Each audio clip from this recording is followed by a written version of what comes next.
It's another Wednesday. Oh my gosh, it's like we just had one. I know, but I wasn't here last week. Nah, Tim was here and he did a pretty nice job. Yes, and you guys were talking all about invoices, how to market it for your customers. I think you guys did a good job. I was barely missed. You weren't here? Exactly. The show must go on. Yes, it should be. Well, okay, so we talked about last week how to personalize your invoices so that way you continue marketing to your customers. Yes. And now we're going to do a step before that. We're going to talk about phone calls before your customers even come into your shop. Well, actually, that's a really good thing because the phone is a crazy thing anymore. And, so many people, that's your business. That's your business reaching into your shop. Exactly. So we really need to, even though it just does crazy things and it always rings at the wrong time, you got to answer it. You got to sound respectful. It's always when you have about 5 people deep in line at your front desk. Yep. It's never when everything's quiet and calm at your shop and you're looking forward to having a phone call. Maybe you've been learning how the family's doing. No, it's always when you're busiest at your shop is when you're piled up with phone calls, you have people on hold, and unfortunately, it's a necessary evil that all shops have. And you got to realize that a person on the other end of the phone has no idea that you're going crazy. No. So they just think, well, they're listening to that music and all that stuff. So we got to do something to solve that. And it's funny because the customer's always right. I know everybody's heard that before, right? The customer doesn't always have to be sometimes. Right. Most of the time, the customer's right. But at the end of the day, in their eyes, they are your top customer at the time when they need it most. And they don't care about the other things that you're dealing with at the front desk or the other people that you have online behind you. Yep. They care about what their problem is and why they're calling at that point in time. Exactly. And as soon as auto shops and auto repair shops learn that, the more successful they'll be. So one of the things I figured we could talk about today is there's a lot of ways to win customers on the phone. And some are simple, some are not so simple, some have tools that can help you accomplish that goal. But I figured let's talk a little bit about the best tips for winning customers and keeping customers through a phone call. I think one of the best things that you can do is know your customer. There's some of you shop owners out there that are incredible. When your customer drives on the lot, you know exactly who they are. But here, they're calling, and you have no idea unless you have caller ID or something like that in place. Right. And then you got to pick it up and figure out who it is. So I think that if you can know who your customer is before you pick it up, that would be key. So magic. Yeah. A little something like that. Or a little technology. Exactly, which we will come back to a little later. And, one of the things that I think is often overlooked is your greeting, your initial greeting when you answer the phone. Yeah, that sets up the whole conversation. If you're one of those people, ouch. Everything. That's how they feel. Yeah, exactly, And having some kind of greeting that's consistent and welcoming, I think is a really important point of it too. Absolutely. And I think that 3 key things that people need to keep in mind when answering a phone call is make sure they state their name so the person on the other end of the phone knows who they're speaking to, your shop's name because that's a branding opportunity and it gives them reassurance that they're calling the right place. That's always good. And then always answer with a smile.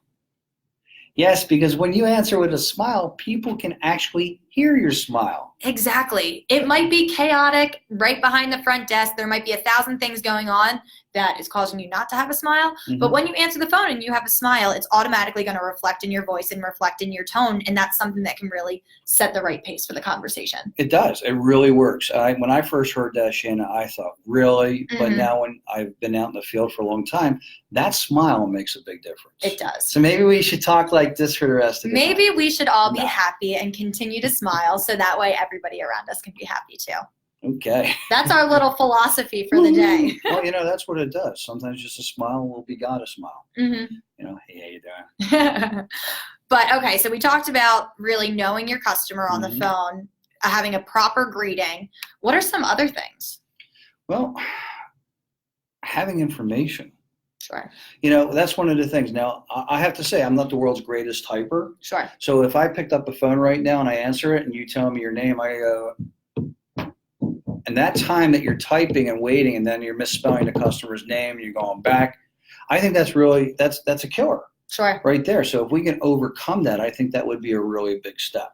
Absolutely. So knowing your customer, and it's also going to be important. So you're going to have people that call in that are just looking for the hours of your shop, right? Mhm. Maybe they're a new person. You don't have any type of data in your system that gives you any indication of who they are, what they need, anything like that. Mhm. But then there are going to be customers that are calling. And oftentimes a lot of these customers that may be calling could have already left their vehicle in the shop. Yeah. So I think it's important to also have knowledgeable people answering the phone, so that way you don't have to place on unnecessary holds Mhm. to get the right person to answer any questions. Another thing along that line, Shannon, the thing is, if you have multiple service advisors and a phone call comes in and it's not my customer but it's yours, I got to pick up, hey, how you doing? I find out I got to put them back down and then get your attention. Sure. So that's yet another thing that's a real problem. If we can get over that, that would be great.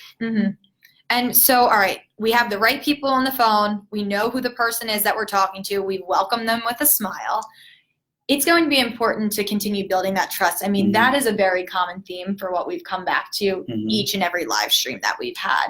But it's important. You have to establish that trust, one, that your customer feels confident in coming to you with all the problems that they have. There isn't any resistance to explain things because they don't necessarily know what the problem is. They're giving you all the information up front. You also gain a lot of, trust from your customer when you're telling them exactly what to expect when they come into the shop. Yeah, that'd be great to be, a customer calls up, they're looking for information or they're making an appointment. So if you can have all that at your fingertips, that phone call can be a lot shorter and a lot more efficient. And there's that trust that you're talking about because you're not just like, So I think that's really big. And it also gives them the opportunity to prepare how much money they may have to budget. And that's a really important point, Shannon, because you know what? I show up to your shop today. You got a nice shop, by the way. Anyway, I show up to your shop today, and I only have so much money in my pocket. I have a credit card, and now you're telling me I need 4 tires. So where the heck does that money come from? Well, if I came at your shop previously, there's a good chance that you said I'm going to need tires. Sure. So that's planted. Now, if I call up and say I'm making an appointment and you remind me again, isn't it a better chance that I'm going to be prepared to buy tires? Absolutely. And I think that's another key piece of this communication on the phone. Absolutely. I mean, what we all know now is that this communication is key in every single part of the process, from making the call coming into the shop to educating them while they're in the shop, then educating them through digital vehicle inspections, and then pre-setting the next appointment so the communication continues to be there until they come through again. Can't even say it. Communication is key. Communication is key. Absolutely. Think about how many times communications failed and what there's probably wars that had started because of bad communications and things of that sort. So we don't want to start a war at our shop. No, not at all. But I mean, this is a very good lead-in. We're really big on phone calls right now because we have some exciting news about one of our products. Yeah, we just actually did a remakeover of ProCall. Now, what exactly is ProCall? Well, I like to call it caller ID on steroids. Okay. Can you imagine that if you're sitting at the service desk, the phone rings, and as the phone rings on your screen, somewhere over here, it's backwards anyway. So anyway, somewhere on your screen, a little balloon pops up and says it's John Smith or Mary Smith or whoever, and you click on it and you have that customer's full information, all the vehicles that they have, any services that are due, everything immediately there. In less time than it would take me to type John, and then spell Smith wrong somehow. So having that right there now, hey John, how you doing? Glad you called. And which vehicle? So is it a Nova? Is it the Apollo or is it the Omega? Those are 3 old cars. Some of you guys recognize that. But anyway, which car are you bringing in today? And now the customer goes, oh, it's the Nova. Okay, well, last time you were in, we told you needed this, this, and that. So you want to add that to your report. That's exactly why the customers call them, because they want to be reinformed. They want your guidance, because we have to guide them down that path. And the fact that it's all there immediately, and even better, you can make the appointment right then and there. Exactly. With all that info at your fingertips, and voila. You've made a phone call that your customer's now not only coming in, but prepared for all the stuff that you're going to need to do. And hopefully they can get the finances together and make arrangements to get that car dropped off so you have the time to work on it and get her done and get her back. And you know what? It's funny because, as someone who helps out with the marketing on this team, one of the things that, we continue to, speak to our clients about is that the power is now in the buyer's hands.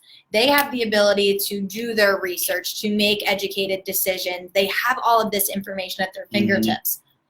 This actually gives the shop owners control again. More power. They now have the power back in their hands because they know exactly who's calling their shop, what it is that they need, what it is that they should expect, and now they're educated on their buyer. And that's the key to success. Knowledge is power. Knowledge is power. And a customer really appreciates the fact that you have it all at your fingertips. You know, it's like you don't have to explain. Like, I'm a customer trying to tell you, you told me I needed this, but I don't remember what it was. Sure. And now I, as the person answering the phone, already see, oh, you need to have your car decarbonized or something of that sort. Sure. I know what it is. I can relay it back to you. You say, that's exactly what you told me. Thank you. I appreciate that.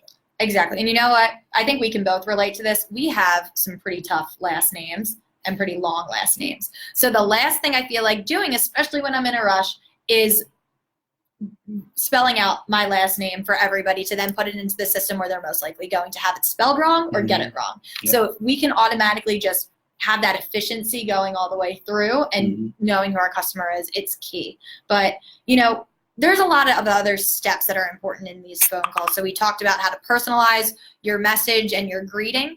We talked about how to have the most knowledgeable person on the phone, but then also being knowledgeable about your caller as well. And we also talked about building the trust and transparency through your conversations. And those are all really the key components of winning and keeping customers while on the phone. Big, big, and big. Big, and bigger. I mean, just think about how many times you called somebody and you listened to them, as you said, putting your name in and all that. How much time spent there, but boom, you already know who it is. Just like that. Just, hello. So this was the magic that we were talking about earlier. Yes, Pro Call is the magic. It's amazing that any customer that's in your database that's visited your shop is going to come up on that screen immediately, and you can deal with them one-on-one as if you know exactly who it is. Well, you do, before you pick up the phone. I mean, isn't that personable? It is. And the fact that you have all that information available, that's why they're calling you, to get that appointment made so they can get off the phone and come back when they have to. And that's when they really feel like they are a part of your shop's community. They then look at you as a friend and someone that they know and trust because you're having those types of conversations with them. And you know, there's a lot of you folks out there, I don't know if I already said this, but you know your customers. When they drive on the lot, you walk out there, hey, how you doing? Or, you know, you greet them and all that. How's the family? Yeah, think about that power on the phone now. I mean, really, Pro Call. Yep, exactly. So if you are interested in any of the new updates to the Pro Call product, we'll be sure to leave a link below so that way everybody knows how to see what exactly this facelift looks like and, you know, what they can expect from these processes. But one thing that we would like to leave you with. Now, we're always going to ask, what are the questions that you want to know? What are some things that you're struggling with in your shop that we can give you more information on? We have a question for you this time. We would like to know how your greeting goes when you answer the phone at your shop. Do you have a little slogan that you say? Do you have a specific tone in which you say it? I think we all have heard some pretty interesting phone greetings when you answer the phone. What maybe would be cool? What's the worst you ever heard? That's also a good one. It's a beautiful day at JB Automotive. Thank you for calling. You know, it's a beautiful day. Come on. We want to hear how creative your team is. So leave your greetings below. We're going to be picking some of our favorite ones, and we're going to be highlighting them later on. Seriously. Come on, folks. Respond. We'd like to answer your questions. Absolutely. So until next time, be sure to let us know what it is that you're interested in us touching base on next time. Yeah. All right. Until next Wednesday. Thank you very much.